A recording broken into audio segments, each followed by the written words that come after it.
Mga kababayan, kung nasubaybayan ninyo ang previous content natin tungkol sa mga bagong military acquisitions ng Pilipinas at kung paano unti-unting pinapalakas ng Philippine military ang kakayahan nito sa dagat at amphibious operations, mukhang may panibagong development na naman na pinag-uusapan ngayon sa defense community.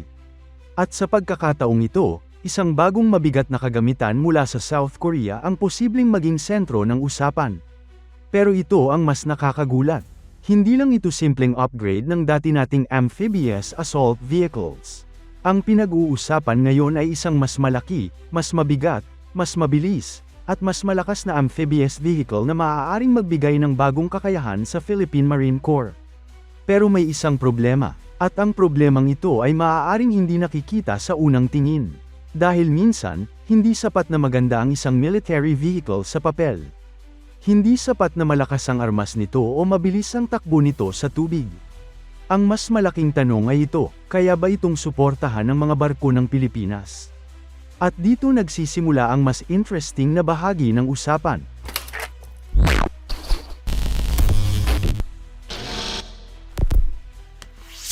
Kamakailan lamang ay lumabas ang mga larawan ng prototype ng bagong COV-2 nanogram South Korea.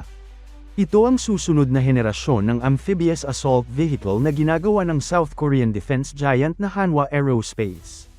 Para sa mga hindi pamilyar, ang amphibious assault vehicle o AAV ay isang klase ng sasakyang pandigma na kayang gumalaw sa lupa at tubig. Ibig sabihin, maaari itong manggaling sa isang barko sa malayo, bumaba sa dagat, lumangoy patungo sa baybayin, at direktang maghatid ng mga sundalo sa combat area. Napakahalaga nito para sa isang bansang tulad ng Pilipinas na binubuo ng libu-libong isla.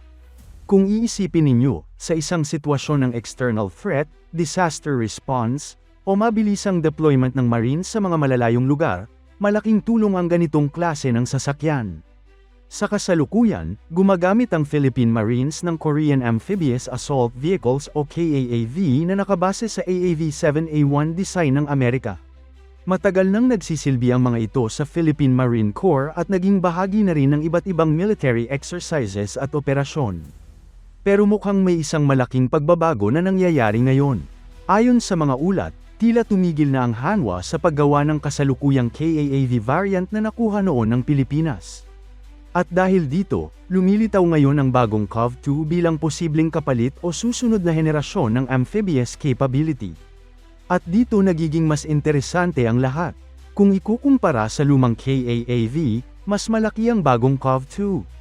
Mas mabigat din ito. Ang combat weight nito ay umaabot umano sa humigit kumulang 35 tons. At kung tatanungin ninyo kung bakit lumaki at bumigat ito, may ilang dahilan. Una, pinahusay ang armor protection nito. Sa modernong battlefield kasi, hindi na sapat ang simpleng proteksyon lamang. Mas maraming anti-armor weapons, drones, at mas malalakas na armas ang ginagamit ngayon. Kaya kailangan ding mas protektado ang mga sundalong nasa loob ng sasakyan. Pangalawa, mas malaki ang engine nito. At pangatlo, may iba pang improvement sa internal systems at overall capability nito. Ngunit hindi lamang laki at timbang ang nadagdagan. Mas mabigat din ang armas nito. Kung ang kasalukuyang KAAV ay gumagamit ng kombinasyon ng .50 caliber machine gun at 40mm automatic grenade launcher, ang bagong COV-2 ay may 40mm autocannon. Malaking pagbabago ito, dahil ang 40mm autocannon ay maaaring magbigay ng mas malakas na firepower laban sa iba't ibang target kabilang ang light armored vehicles, defensive positions, at iba pang banta sa battlefield. Sa madaling salita, mas mabigat ang suntok nito. Pero may isa pang aspeto na posibleng mas ikagulat ng marami. Mas mabilis ito sa tubig.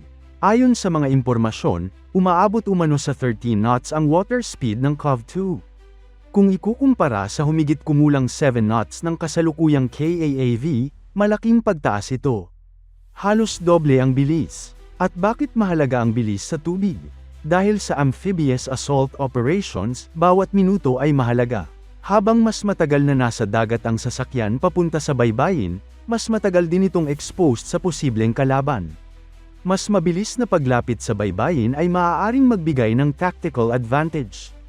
At ayon sa mga impormasyon, kabilang umano ang Pilipinas sa mga bansang interesado sa development ng bagong COV-2. Hindi naman ito nakakagulat, dahil ang Philippine Marine Corps ay may pangangailangan umano para sa karagdagang 16 na bagong amphibious assault vehicles.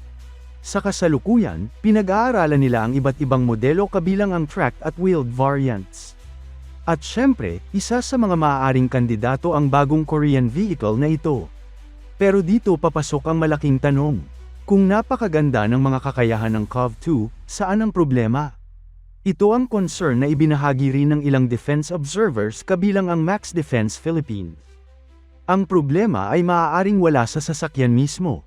Maaaring nasa barko, partikular na sa Tarlac-class landing platform dock ng Philippine Navy. Para sa mga hindi pamilyar, ang Tarlac-class ang isa sa pinakamahalagang amphibious ships ng Philippine Navy. Ang mga barkong ito ang ginagamit para magdala ng mga sundalo, kagamitan, sasakyan, at amphibious assets. Sa madaling salita, sila ang nagsisilbing transport at deployment platform. At dito lumilitaw ang potensyal na problema. Ang internal vehicle turntable ng Tarlac-class ay mayroon umanong maximum load capacity na 25 tons. At kung ang COV-2 ay may timbang na humigit kumulang 35 tons, may malaking agwat agad. Halos 10 tons ang diferensya. At hindi maliit na numero yon. Kung totoo ito, maaaring magkaroon ng komplikasyon sa operasyon. Posibleng magkaroon ng limitasyon sa pagpasok, paggalaw, o pag-deploy ng bagong sasakyan sa loob ng barko. At kung hindi compatible ang sasakyan sa kasalukuyang naval platforms, maaari itong magdulot ng dagdag gastos. Dahil maaaring kailanganin pang baguhin ang mga barko o gumawa ng ibang solusyon. At dito nagiging komplikado ang usapan. Dahil hindi lang sasakyan ang binibili sa military procurement. Hindi pwedeng sabihin na dahil mas malakas ang isang kagamitan ay yun na agad ang pipiliin. Kailangang tingnan ang buong sistema. Compatible ba ito sa kasalukuyang barko? Compatible ba ito sa logistics? Compatible ba ito sa maintenance infrastructure? Compatible ba ito sa training ng personnel? Dahil kahit gaano kaganda ang isang military vehicle, kapag hindi naman ito akma sa kabuuang sistema, pwede itong maging sakit ng ulo sa hinaharap. Sa ngayon, wala pang opisyal na kumpirmasyon kung COV-2 nga ang pipiliin ng Philippine Marines. Nasa evaluation stage pa rin ang iba't ibang opsyon. Posible ring may ibang kandidato mula sa ibang bansa.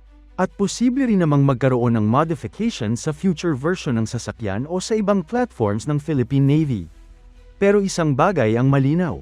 Habang patuloy na pinapalakas ng Pilipinas ang kakayahan nito sa maritime at amphibious operations, mas nagiging komplikado rin ang mga desisyong kailangang gawin. Hindi na lang ito usapin ng pagbili ng bagong kagamitan. Usapin na rin ito ng tamang kombinasyon ng kakayahan, compatibility, gastos, at pangmatagalang plano. At sa mga susunod na taon, maaaring makita natin kung magiging bahagi nga ba ng Philippine Marine Corps ang bagong COV-2 o kung ibang direksyon ang tatahakin ng Pilipinas. Pero sa ngayon mga kababayan, isang tanong muna ang iiwan natin. Kung kayo ang tatanungin, pipiliin ba ninyo ang mas malakas at mas modernong COV-2 kahit may posibilidad na magkaroon ng compatibility issues, o mas magandang kumuha ng mas magaan na alternatibo na mas madaling i-integrate sa kasalukuyang mga barko ng Philippine Navy? Ilagay ninyo ang inyong opinyon sa comment section.